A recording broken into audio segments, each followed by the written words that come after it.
And we're live. Good morning and welcome back to another episode of Money Matters. My name is Nev and I am beyond excited that you are here watching this. And if you're not quite yet watching this live on onedealaway.com/live, I do hope that you will join. Actually, I urge you to join because a lot of things that we talk about here are things that you need to act upon throughout the day in order to be able to benefit the most.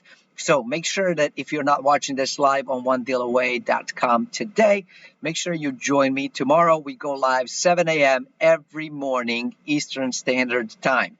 And this morning we have a lot of giant oopses to talk about, like the ridiculously high fees, the ridiculously high valuations, the ridiculously high number of people searching how to jump into the market now that maybe they shouldn't, and a whole lot more coming your way. And I can't wait to show you what I was able to find so that we can learn together.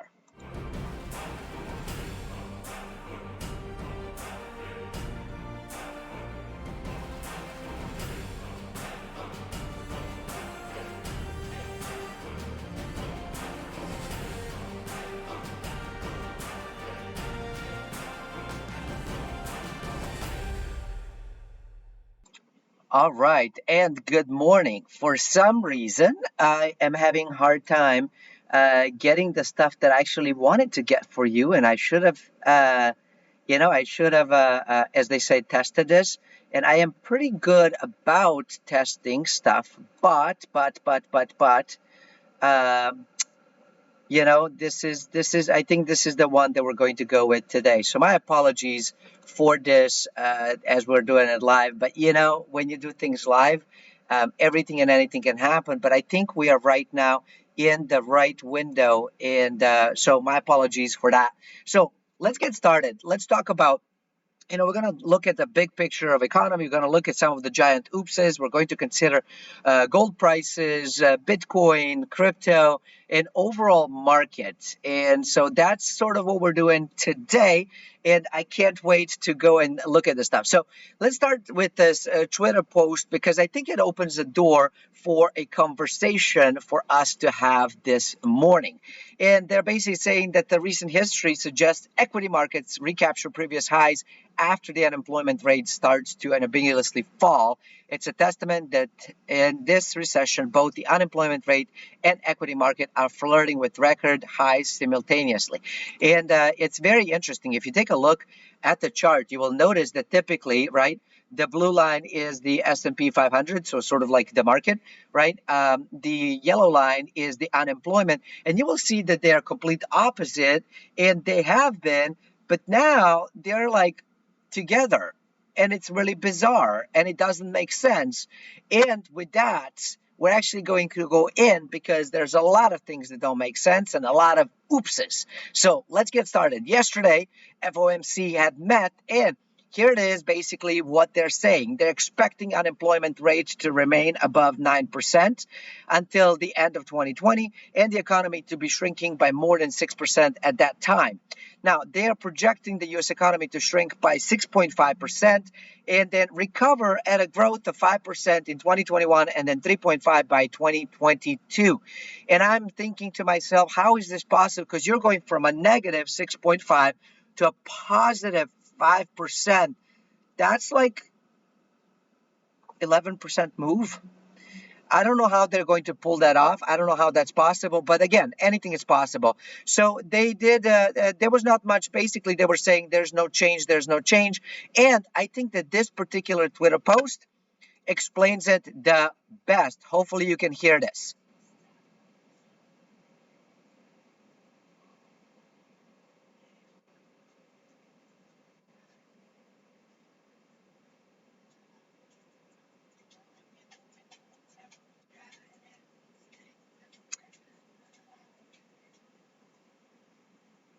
There you go. So that's a bit of a funny one, but definitely true. So print, print, print away. Now, here's what ended up happening as a result of the meeting. Gold prices and lower than Fed move up as Fed signals no interest rate hikes through 2022. So basically, what ended up happening is that folks were like, I'm jumping in and buying gold. So they're basically saying, since they're keeping it super low, people started going in and jumping in it. And this article from Market Watch is a bit of a sort of like, we think that this is going to happen long term, but sorry, short term, but long term, we do expect that the gold is going to start dropping in price. And I've been expecting gold to drop some short term, but I do expect it to go up long term. So here's what they're saying. Holding interest rates near zero makes gold an attractive safe haven asset compared to its competitors and drives the dollar lower, which is great for gold. Then they're saying, we think that stimulus fueled inflation is unlikely in the short, medium term. I agree. With the interest rate set to remain historically low, we expect the gold price will come under pressure from fading safe haven demand, falling to 1,600 per ounce by year end. They're also putting a report of July silver is flat at 17 point, basically 8% an ounce. Copper is up 2.2%. Platinum is down 1.7%, and palladium is down 1.9%. Now, if we look at the gold price, you will see that we did actually go up because last time we talked about it on this show, we were at 1,700. So we gained almost $33 per ounce. And so this is one of those things that I wanted to check. And this is, of course, the 3-day. In one day, you can see that this was Wednesday, right? So we went from the announcement and people end up going up. Now it's been going slightly down since then. Now, I wanted to take a quick look at a bigger picture for gold because I think it's important to take a look at it.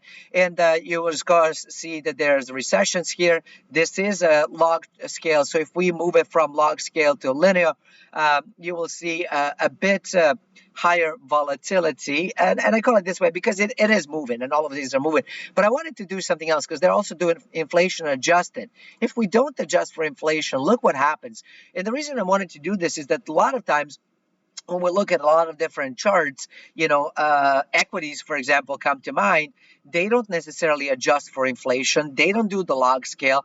And so if we were to compare what's happening there, right, like sort of one for one for comparison of gold and the stocks, the gold has been in a very good bull market and sort of going up. Now, if we were to put it to the log scale, it looks beautiful, doesn't it? Look at this. So one of the things that is always interesting, and I want you to keep in mind, is that you can manipulate stuff. And people manipulate things all the time to tell the story that they want to tell, that they want you to hear, they want you to know. And this is the reason why it's incredibly important that you join Money Matters Live and learn how people can cheat you, how people can scam you so that you don't end up being cheated or scammed. So here we go. We put it on a log scale. Now we add for inflation and the picture looks very different, even if we remove the log scale and inflation, right? So you definitely want to pay attention to what people are reporting to you and how. Now, market wrap Bitcoin briefly pops post past 10K as Fed says May rates stay near zero until 2022. So everybody's looking at what the Fed says and then shortly react to it. And so we are seeing that this has happened with the gold. We are seeing that this is happening with the cryptocurrencies, and you can see that the Bitcoin saw a quick, short-lived run past 10,000 after the head of the U.S. Federal Reserve said Wednesday that interest rates will remain near zero until the end of 2022, and its bond buying program would continue. And, then we're looking at some of the other stuff that we're seeing happening. And, obviously, it went up, it then dropped down. We're strongly committed to use our tools to do whatever we can for as long as it takes. The Twitter had explained it the best. They're going to print, and keep it low, low, low. And they can't go higher. Here's the thing. They can't go higher because they are printing, meaning they're adding stuff to the balance sheets. So if they were to increase the rates, that means that their cost of servicing what they're doing right now is going to be higher. So they're not going to increase it. There's no way they can afford to increase it. So it is going to continue staying that way. So I don't know why people are surprised. If they were surprised, I wasn't. I'm expecting this stuff. I'm expecting for them to keep it low, to keep on printing. And it wouldn't surprise me if we go negative. There's proof that negative doesn't work, but I wouldn't be shocked. Nothing is going to shock me these days. Well, actually, that's a lie. What would shock me is if they said, we're going to stop printing and the rates are going to go up. That would be the shock piece for me. Now, they're arguing saying, well, liquidity can't paper over insolvency. And I agree. When you're deep in debt, more debt is not going to help. I agree. But again, our system is made on debt. And in order for them to run that stuff, it has to create more debt. It absolutely has to. It's a system that is built on it. So, but again, over a long time, Horizon Bitcoin remains uncorrelated to traditional markets. So this is the part that I actually wanted to show you. So this is a bit too big. Let me see if I can zoom out so you can actually see it. So take a look at this. S&P 500 is the yellow line, and Bitcoin, right? Am I reading that right? Hold on. I looked at this stuff. Uh, hold on. BTC. Oh, wait. This doesn't make sense. I was literally just looking at this stuff. Bitcoin versus the S&P in 2020. So they're saying that okay, S&P is the blue line and the Bitcoin is the yellow line. I had it differently when I was looking at it, so my apologies, because I was looking, I was like, what? But now it makes sense. So S&P is the blue line, and the Bitcoin to USD is the yellow line. So as a result of the Fed news, or perhaps of the lack of the much new information, S&P 500 index was flat, slipping less than percent. U.S. Treasury bonds all slipped. Yield, which move in the opposite direction as price, were down. Most of the two-year bond in the red, 14%. So negative 14%. Congratulations. We officially have negative yield yet again. All right, let's zoom in a little bit so we can read easier. Stocks in the U.S. are basically back to where they were started a year ago, and eventually the $3 trillion freshly printed dollars are going to find their way into places, and I agree, and it's going to go into the asset prices, which is going to goose things up. Now, whether it's going to go just in stocks, or stocks in real estate, or just real estate, or the cryptos, or the combination of all of it, I don't know. Nobody knows that, but I do expect that everything is going to go up in prices over the long term. Short term, we'll see, I guess. Now, the other markets. The second largest cryptocurrency market by capitalization is Ether, and it's trading around 247 and climbed 2% into 24 hours. So you can see that this is sort of the chart that they had of kind of who's doing what.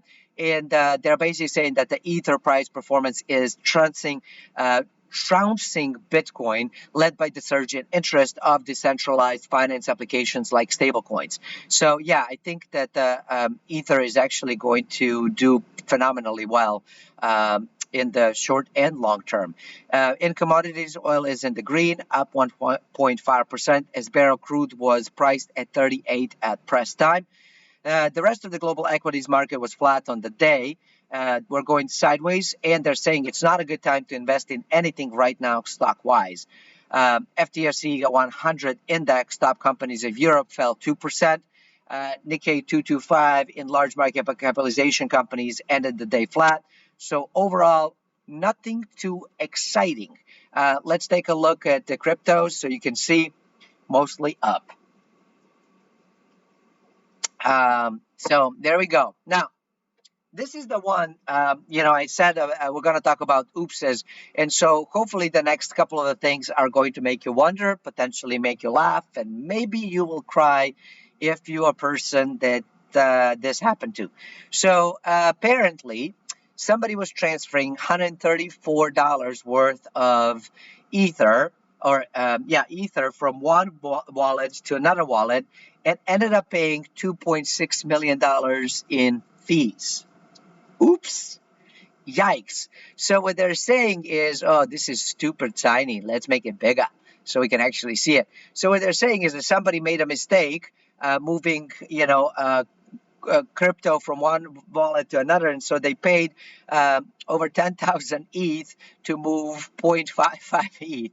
So now, of course, people on Twitter are speculating that this was some sort of elaborate form of money laundering, or maybe that there was some sort of, heist or whatever. Right, but the writer of the article is arguing that maybe it was just a mistake, because users can dictate the terms of the transaction, setting both the amount of ETH they want to send, the amount of fees they're willing to pay. It is possible that someone attempted to send 2.6 million worth of ETH with $134 in fees and simply reverse the two fields, which, ouch, if that's what happened. Like, that must hurt. And whomever was the miner processing the whole thing, congratulations, you made bank. So you can join the printing crowd too. Some kind of convoluted scam is always a possibility, right? And but they're saying we don't know what happened for sure. We'll never know what happened for sure. So this is just, if this truly was an error, I think this is a great way for you to think through and consider of paying attention if and when you are trading anything, buying anything, selling anything, sending anything.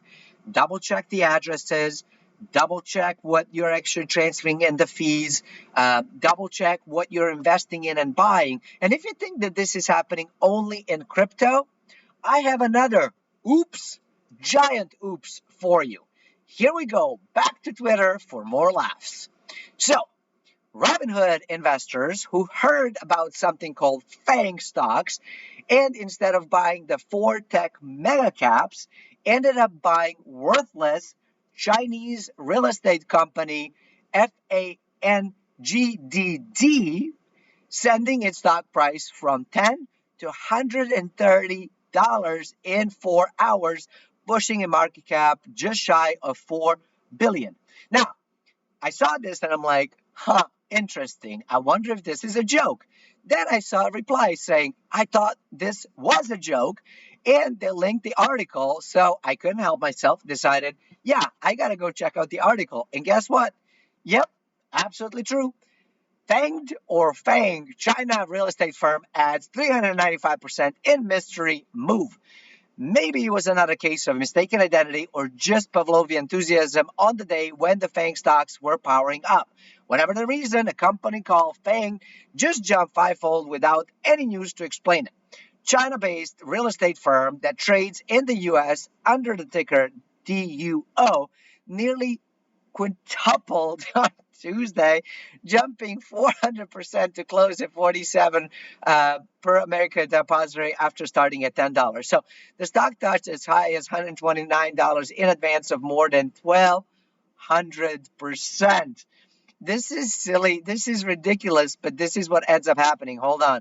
Apparently, I've reached my limits, but that's okay because we finished. Now, the interesting piece that I do want to share with you is that I actually ended up searching something on Google, on the Google Trends, and how to buy a stock is, like I think 130% up where the normal is. So people are right now jumping in and trying to figure out how to buy stocks for the first time. And because they're not understanding of what's going on, they're not watching Money Matters or reading anything whatsoever. They're going in, buying junk, buying basically bankrupt companies, buying zombies, buying wrong things, doing all kinds of wrong stuff. And this is how money gets lost. This is how you lose money because of the lack of knowledge. Now, what we're thinking is, I wonder if like, okay, great, like this was really funny, but let's switch to something a bit more serious because people are going in and trading on this V curve.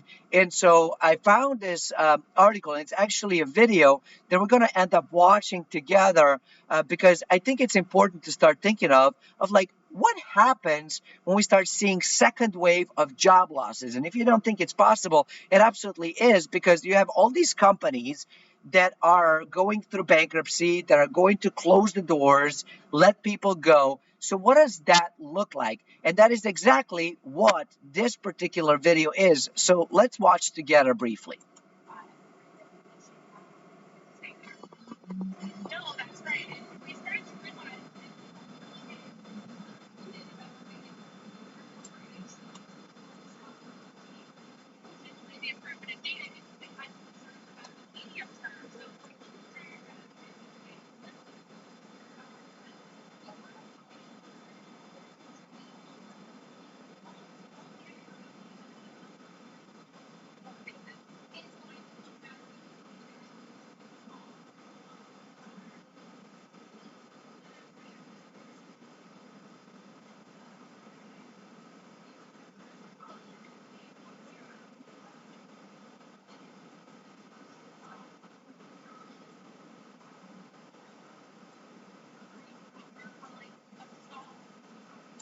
So I'm going to pause it right there because I think this is incredibly important, and hopefully you can actually hear this, and because I think it's important that we pay attention to this stuff. So we're seeing this jump, and she's even saying that this makes sense because we've been pent up, and so of course we're going to see this sort of immediate jump.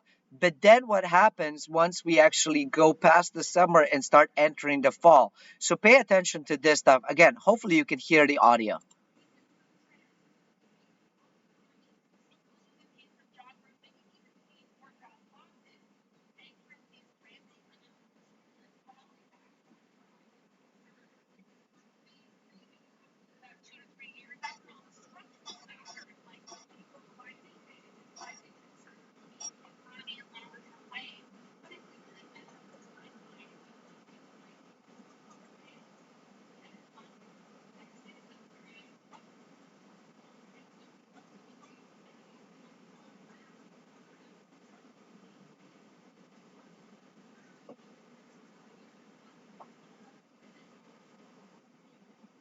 So what she has basically said is that, right, we will expect sort of a quick jump.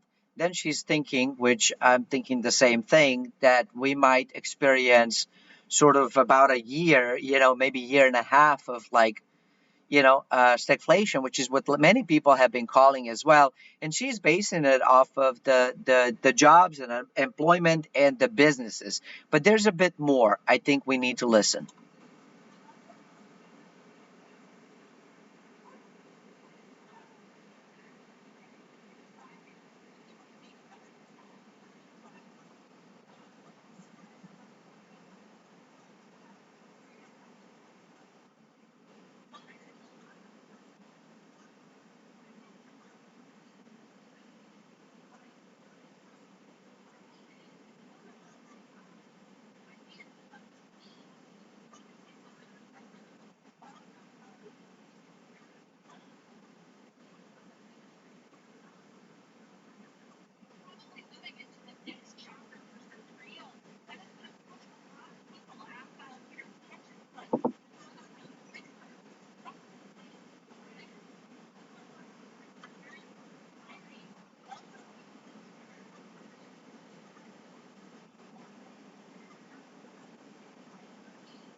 So this basically is I mean, this is crucial, and she shared some really important things. So for us, we look at multiple different things on Money Matters, and I go from obviously crypto and gold and stocks and bonds and real estate. So I look at all these different things because all of these are important things, and I always look for where are the best places long term to be able to make money that fundamentally make sense.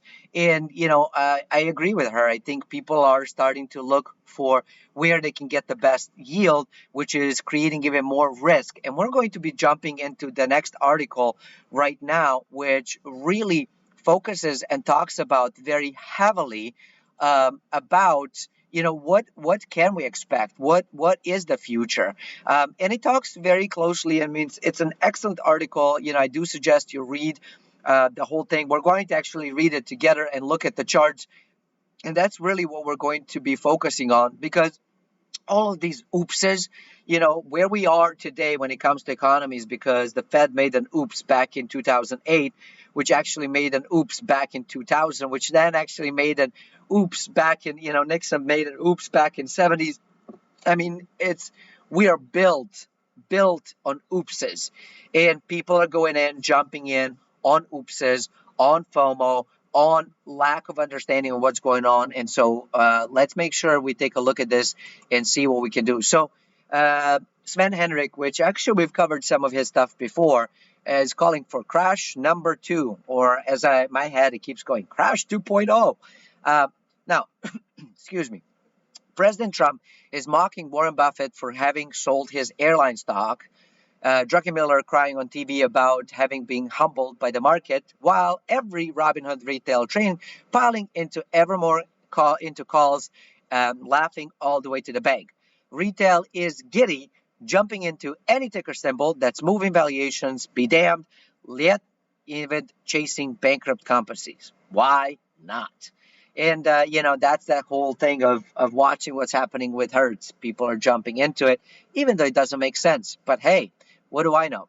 The same folks that told people to buy stocks in January and February, right before the crash, are back out and telling people to buy stocks again, except this time at a much higher multiple and valuations. The Fed is setting market for yet another crash. They've set in motion a stock market mania that we have not seen since the 2000 tech bubble, but this time while we're still in a recession. And like all manias, it'll end badly. The highest market evaluations ever.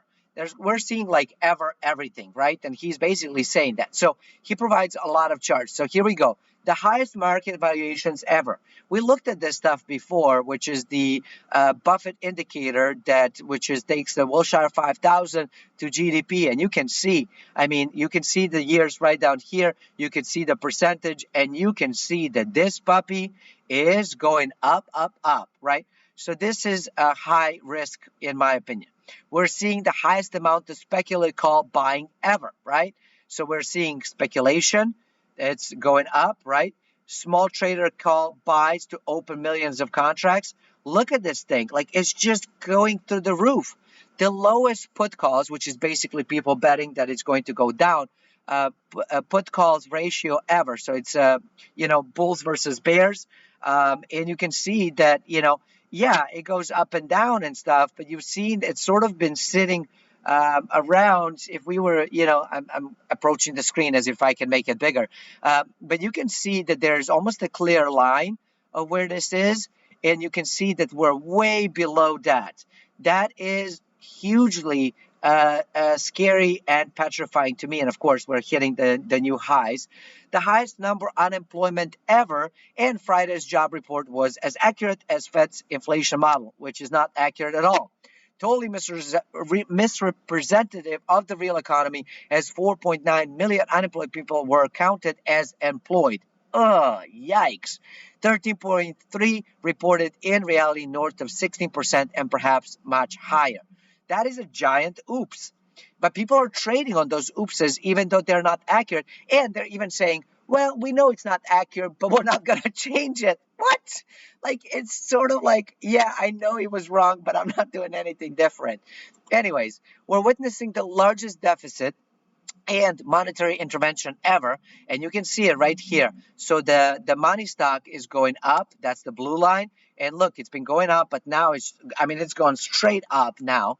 The velocity of money is going down and continuing to go down, which basically means money is not changing hands. It's just sort of sitting stagnant, which is very scary.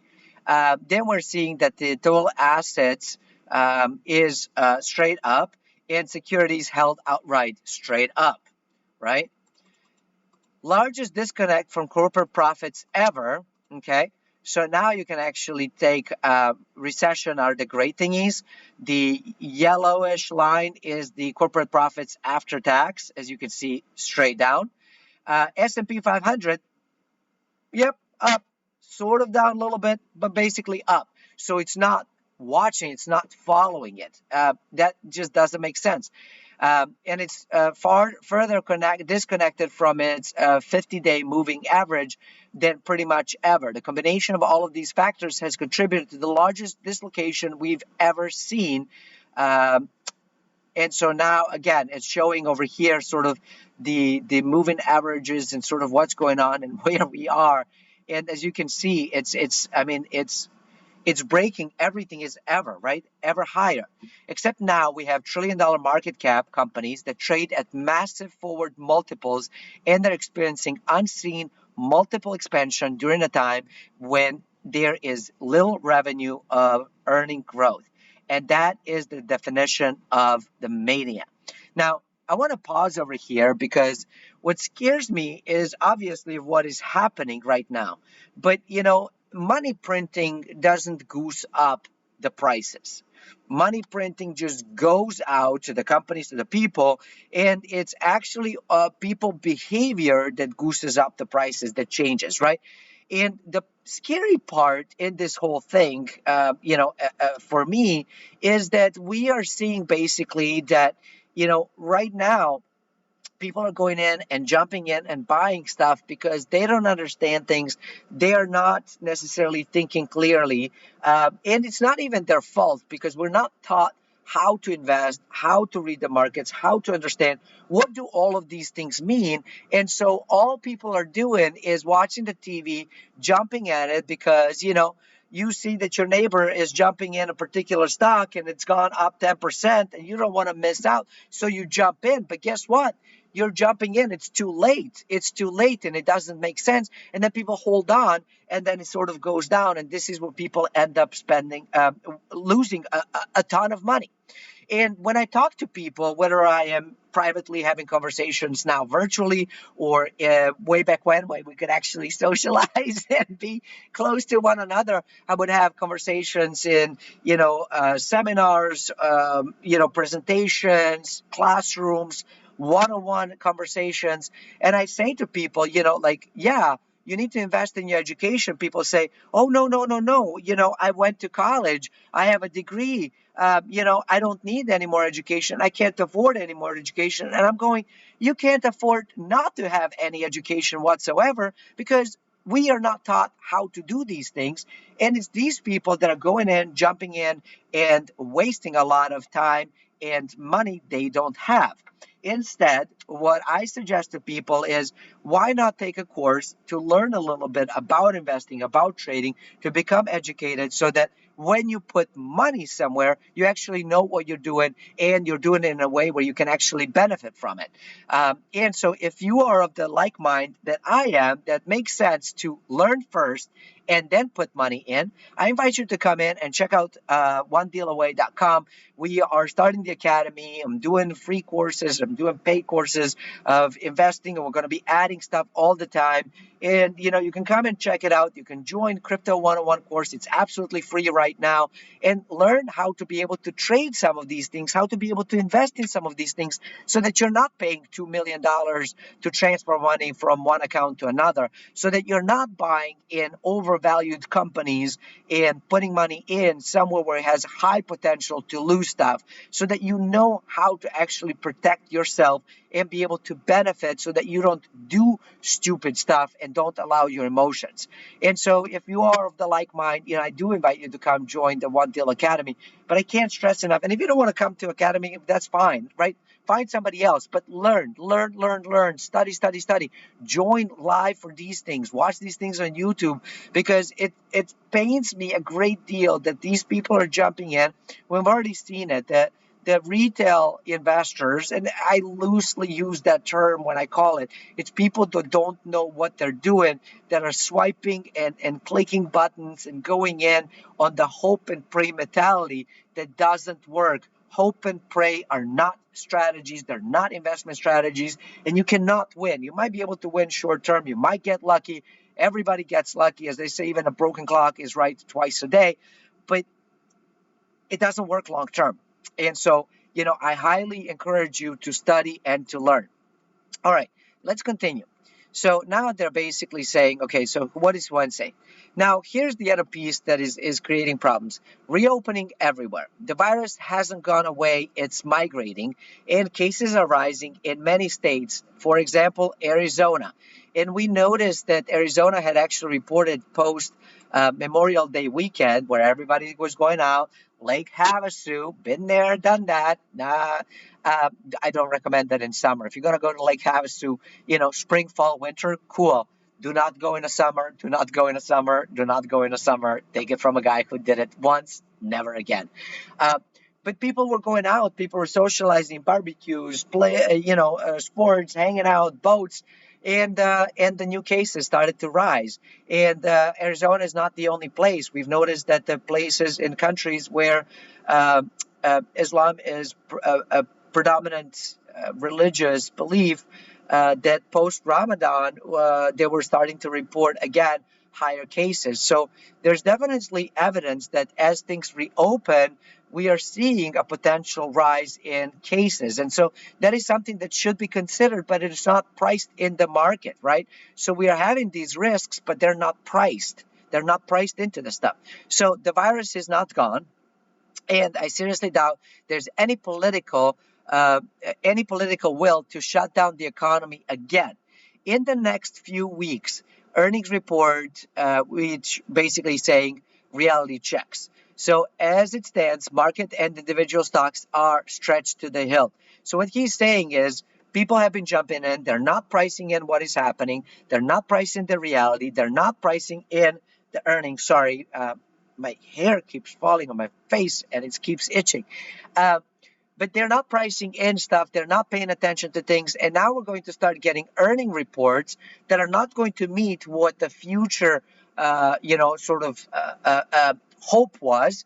And that's what we could see potentially, prices going down. Now they're saying FOMO again on Friday. And so it's showing the NYMO. Now, NYMO is McClellan oscillator. And I wanted to show it over here because the concept here, well, it doesn't make sense because I tried to make it bigger and it only makes it smaller. So let's go with what we got. So because I wanted to make sure that we all learn what it is. The McClellan oscillator is a market breadth indicator that is based on difference between the numbers of financing and declining issues on a stock market. It is used to show strong shifts in sentiment in the indexes called breadth trust. It also helps in analyzing the strength of an index. So what basically saying is, and you can see right here that it says McClellan oscillator. So when you see it's really high up, and so this is saying that it's overbought. It doesn't make sense. You shouldn't be doing it, but people are doing it. And massively stretched charts reflecting no economic reality, with tech taking the cake with new all-time highs far above the upper monthly Bollinger Band again. So they're saying what he's saying is that it's see that it's like trying to bust through the whole thing. And then, of course, we just read about the giant oops of brand new investors who don't understand what's going on and what they should be buying. So they think they're buying fangs and they're buying basically the Chinese company that has nothing to do with what they were trying to do. Manias are reason defying, and by definition, they can go further and farther than anyone expects. The most reckless look, the most right, and the most reasonable the fools for not chasing or trying to fade. FOMO thanks to POMO. That was funny. I actually enjoyed that. Um, the number of open gaps are increasingly looked to be Achilles' heel in this market. So and let's read this and then we'll kind of explain. The top gains in fourth quarter of last year, leading to the top in February 2020, they all look like child's play compared to the ones we have now. So when you look at the technical analysis, typically when you have sort of the gap stuff, the many sort of technical analysis teaching is that those gaps have to fill. And every time you have a gap, right, if it jumps up, it has to kind of trade sideways for a little while to fill that gap before it moves back on up. or same thing with down. So that's why when you see it, when it actually goes up like this, it kind of actually has to trade down a little bit to fill the gap before it can continue, right? And so now he's saying, well, we've had gaps over here, but those gaps are nothing. And I agree. I mean, look how tiny these gaps are. If you take a look at it, by this gap, this gap, this gap, look at these gaps, and they're not filling them, right? They're not being filled. And guess what? All those gaps last year when the market seemed invincible, all of them filled. So what he's saying that, yeah, they were all over there, but they all eventually filled. And he's saying that these, they all have to fill. So if we fill these tiny gaps right over here, right, that you're seeing on the left-hand side of the thing have filled when we go down, well, then take a look at these giant gaps. How much further down do we have to go for this to fill? Again, Swan could be wrong. I could be wrong. But, this is what we're looking at and saying, I don't know. It just doesn't make sense. Now he's saying, hey, this market has some gaps to filling to do, especially in context of a VIX, which is the volatility index, and that looks like it wants to party again at some stage. So VIX actually has been down, like it's gone straight up and then has been trading down. But he's looking at it saying, well, wait a minute, we have it's sort of like a flag, but you can see that it's sort of gone up, right? And this is this in March. Then we've been falling again, but we've been falling more or less within some sort of channel. And it's the gap between the up and down within VIX is narrowing down until at some point it becomes flat. And it could go only two ways. It will either break the channel, this channel up here, and go back on up, and we're going to see the new highs in VIX, or it's going to break the channel down and we're going to see the new lows. But he's also looking at the S&P, and you can see that it's basically doing the almost like a mirror opposite of what we're seeing in the VIX. And you can see that it's doing basically the right, like the mirror of the same thing, with all of these gap, gap, gap, gap, gap, right? And so he's saying this is going to go in, and again, it's going to fill, and it's either going to go up and shoot straight up, which is probably going to be, opposite of the VIX, or it's going to go down and VIX is going to go up. So that's not what he's saying. That's what I'm analyzing by looking at this chart. And again, I could be grossly wrong. Please let me know in the chat. And right after doing this stuff, I'm going to jump in a chat and let's hang out. But if you're not here live on One Deal Away, you're missing a whole bunch, right? But I do understand that you might be at a different time zone and it doesn't make sense for you. So do watch it on YouTube, do subscribe, and do leave comments because I do read them and I do actually respond. Look, I've always said in recent months that this is all about control. Can the Fed control the market equation? For now, it clearly has, but it's created a bloated pig of a market as a result. Peddling a fantasy says money and wealth can be created out of thin air with nothing of substance needed to back it up. No growth, no earnings, none of that. My premise: markets and economy can't live on multiple expansion alone, but this is what the market ran on in 2019, and it's what it's running on again. A stock mania created by overzealous Fed that is trying to save economy, but in process has created the largest asset bubble of our time. To think it's different this time is to count on it being different this time. And it's always interesting to me when people say this, but it's different this time. Those are the famous words, and I've always heard people kind of say that. And there's even a book called, It's Different This Time, or something along those lines, that looks at hundreds of years of history where people are saying, but it's different this time. And it's never different. Never, ever, ever. It might be different people and names. It might be different countries. It might be different currency. It might be, different pin that pops it.